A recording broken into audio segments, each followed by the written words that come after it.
Shalom, selamat malam Bapak Ibu Saudara yang dikasih dalam Tuhan.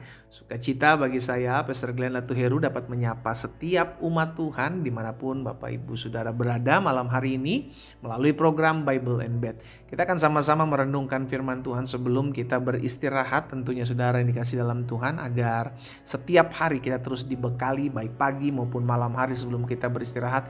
Yang kita ingat, yang kita renungkan adalah kasih setia Tuhan, kebaikan Tuhan, janji firman Tuhan, sehingga tidak mudah kita digoncangkan oleh keadaan, oleh situasi apapun yang sedang kita hadapi. Karena ingat, firman Tuhan katakan kita orang percaya hidup bukan karena melihat, kita hidup karena percaya. Dan orang percaya hanya hidup oleh karena imannya, dan iman hanya timbul dari pendengaran, dan pendengaran terhadap firman Kristus. Jika program ini memberkati saudara, saudara bisa bagikan kembali sehingga ada banyak umat Tuhan lainnya juga dikuatkan, diteguhkan, dan diberkati ya. Kita berdoa, kita datang sama Tuhan. Bapak, terima kasih buat sepanjang hari ini. Kami bersyukur sebab Tuhan yang tolong kami melewati hari demi hari, waktu demi waktu. Bahkan kami bersyukur sebab Tuhan yang pelihara kami, dan malam hari ini sebelum kami beristirahat, Tuhan, kami rindu untuk mendengarkan firman-Mu, sehingga akhirnya firman-Mu ini yang terus mendidik kami, mengajarkan kami, dan membersihkan hati kami. Semakin hari kami semakin hidup mempermuliakan nama Tuhan. Bersabdalah atas kami ya Allah Roh Kudus, di dalam nama Tuhan Yesus Kristus kami berdoa. Haleluya. Amin, amin. Puji Tuhan. Saudara dikasih dalam Tuhan, ketika kita tahu bahwa kita ini manusia hidup bersosialisasi, ketemu dengan banyak orang. Namun kadang ada orang-orang yang memang mulutnya nggak disekolahin gitu bahasanya ya kan. Ada kadang kalanya mulutnya ini bikin kesel orang gitu kan. Mulutnya tuh nyakitin hati orang. Ada memang orang-orang yang ngomong dulu baru mikir gitu kan. Kan bagusnya itu kita mikir dulu baru ngomong. Ada kadang. Sehingga akhirnya kita sebut itu sebagai perkataan yang menyebalkan. Nah, namun biarpun kita mendengarkan ada perkataan-perkataan yang menyebalkan hati kita, namun selalu keputusannya itu ada di kita, saudara. Kita yang mau menaruh perkataan itu di hati kita, atau kita mau membiarkan itu, kalau istilahnya masuk kuping kanan keluar kuping kiri gitu. Jangan ada yang nyangkut di hati gitu, karena kita tahu nih orang kadang ngomong ngeselin, kadang ngomong nyebelin, kadang ngomong orang ini nyakitin. Ya udah, jangan disimpan dalam hati gitu loh ya saudara ya. Nah, karena hal ini pernah terjadi dalam kehidupan Saul ya. Saul pernah mengalami, mungkin orang-orang yang bernyanyi ya, dalam hal ini ada wanita-wanita yang bernyanyi berbalas-balasan ketika Saul dan Daud pulang dari peperangan. Wanita-wanita ini menyambut mereka berdua, menyanyi tari-tarian ya kan, dan nyanyiannya bilang begini, Saul mengalahkan beribu-ribu, tetapi Daud berlaksa-laksa. Gitu loh saudara. Itu akhirnya menyebalkan. Sebenarnya mulut mereka, perempuan-perempuan ini yang menyanyikan, tujuannya tulus aja gitu kan. Mereka memuji-muji, mereka menyanyikan karena kemenangan yang berasal daripada Tuhan mereka alami, mereka memuji-muji gitu kan. Tapi Saul menyikapi itu sebagai sesuatu yang mengancam. Nah, kita lihat sama-sama ya dalam 1 Samuel 18 ayat 8 dan ayat 9, saudara. Lalu bangkitlah amarah Saul dengan sangat. Jadi cuman karena nyanyian ini Saul jadi marah gitu loh. Dan perkataan itu menyebalkan hatinya.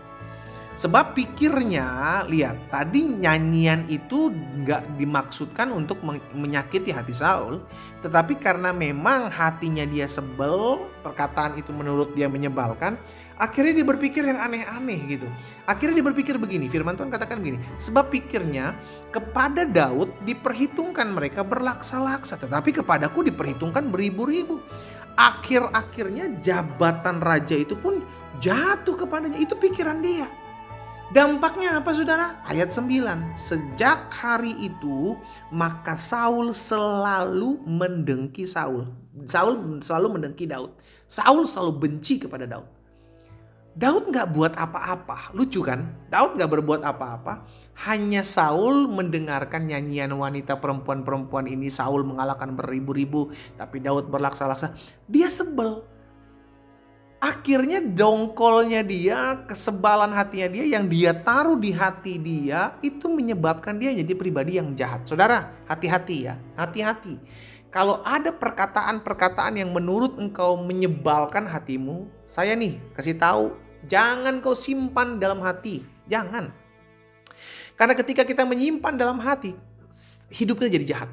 Hidup kita jadi jahat. Ya, karena itu lempar aja di tempat sampah, jangan simpan di hati. Biarlah apa yang kita simpan di hati itu yang membangun. Apa yang kita simpan di hati, apa yang menguatkan iman kita. Apa yang kita simpan di hati adalah yang menjadi berkat buat banyak orang. Jangan sampai yang menyebalkan. Nah, Saul menyimpan perkataan wanita-wanita ini, wah, Daud dipuji-puji berlaksa-laksa, gua cuma dihitung beribu-ribu. Wah, nanti pindah lagi kerajaan gua ke tangannya Daud. Oh, mulai dari saat itu dia berusaha untuk menghabisi nyawa Daud. Karena apa? Karena perkataan yang menyebalkan. Kita nggak bisa nutup mulut orang lain untuk ngomongin sesuatu sama kita, saudara ya. Kita nggak bisa menutup mulut orang lain. Itu hak-haknya dia, mulut-mulut dia. Tapi kita bisa menjaga hati kita agar tidak terkontaminasi dengan perkataan mereka. Makanya orang boleh ngomong apapun, orang boleh ngebacot apapun tentang kita. Tetapi jangan masukin dalam hati. Sama-sama bilang sama saya nggak boleh masukin dalam hati. Iya kan? Karena kalau sampai kita masukin dalam hati, kita nggak bisa tidur, kita nggak bisa makan, mikirin terus perkataan itu. Saya percaya banyak dari kita sudah punya pengalaman bagus tentang hal ini. Iya kan? Karena ada memang orang-orang yang mulutnya nggak disekolahin, saudara. Mulutnya nyebelin, mulutnya ngeselin. Tapi kan kita nggak bisa nutup mulut dia sambil kita bilang, sini bibirmu saya tutup. Nggak bisa. Itu haknya mereka. Tapi kita pun punya hak. Apa hak kita? Menjaga hati kita agar tidak dikotori dengan perkataan-perkataan mereka. Ya. Karena kalau sampai hati kita kotor, maka kelakuan kita, sikap kita, perbuatan pun akan terkontaminasi menjadi kotor. Saya ajak setiap umat Tuhan sebelum beristirahat malam hari ini, saya nggak tahu, mungkin ada perkataan yang menyebalkan di kantormu, di tempat engkau bekerja, di tempat engkau beraktivitas sepanjang hari ini. Mungkin ada perkataan yang menyakiti hatimu, melukai hatimu. Hari ini, malam ini, bukan suatu kebetulan. Kau mendengarkan firman Tuhan, saya ajak untuk membuang perkataan itu di tempat sampah. Ya, jangan kau taruh di hati. Hatimu terlalu suci, hatimu terlalu bersih untuk kau simpan perkataan-perkataan yang menyakiti hatimu. Saudara, kita anak Tuhan. Biarlah kita taruh di dalam hati kita apa yang memuliakan Tuhan. Ya, saya ajak setiap kita umat Tuhan melalui program Bible and Bed ini, stop taruh sesuatu yang kotor menyakiti hatimu, membuat engkau kecewa. Stop taruh itu di hatimu, karena hanya akan melukai hatimu. Dan orang yang hatinya terluka akan cenderung berperilaku kasar, berperilaku aneh, berperilaku jahat, saudara. Sama kita belajar dari Saul ya. Jangan sampai apa yang menyebalkan, perkataan yang menyebalkan kau simpan. Suami istri pun begitu. Kalau engkau seorang istri ada perkataan suami menyakiti hatimu, perkataan suami yang mengecewakan hatimu, jangan kau simpan di hati. Engkau tahu kan kelakuan dia. Ya udah simpan aja, setiap kali dia ngomong masuk ke pinggiran, ke kiri. Jangan simpan dalam hati. Engkau kecewa, ntar kau luka, saudara. Ya, demikian pula suami-suami. Kalau kau tahu istrimu ini cerewet, istrimu keras, ngomongnya kasar, jangan kau simpan dalam hati, Pak. Simpanlah itu di dalam tempat sampah, buang itu sehingga hatimu tetap bersih, engkau tetap mengasihi dia, tetap mencintai dia. Sikapi perkataan yang menyebalkan dan jangan simpan dalam hatimu. Kita berdoa, kita datang sama Tuhan. Bapa, terima kasih buat kebenaran firman-Mu. Kami percaya apa yang baik itu yang kami taruh dalam hati. Karena dari hati semua terpancar keluar. Hamba berdoa kalau ada Tuhan dapati, ada setiap hati yang malam hari ini mendengarkan firman Tuhan mungkin terluka dengan perkataan sesamanya, terluka dengan perkataan suami, perkataan istri, mungkin terluka dengan perkataan mertua, terluka dengan perkataan menantu, terluka dengan perkataan anak-anak bahkan orang tua. Bapa, hamba berdoa dalam nama Yesus, biar setiap benih firman yang malam hari ini kami dengar, kami dipulihkan, kami dilawat Tuhan. Karena keputusan kami untuk menyimpan apa yang ada dalam hati kami. Sekalipun banyak orang memperkatakan perkataan yang menyebalkan hati kami. Tapi kami mau tetap tahu bahwa yang perlu kami simpan dalam loker hati kami adalah apa yang baik dan memuliakan Tuhan. Hamba berdoa menyerahkan umat-Mu satu persatu dalam tangan Tuhan. Kalau sebentar kami akan beristirahat, kami percaya kami tidur dengan nyenyak.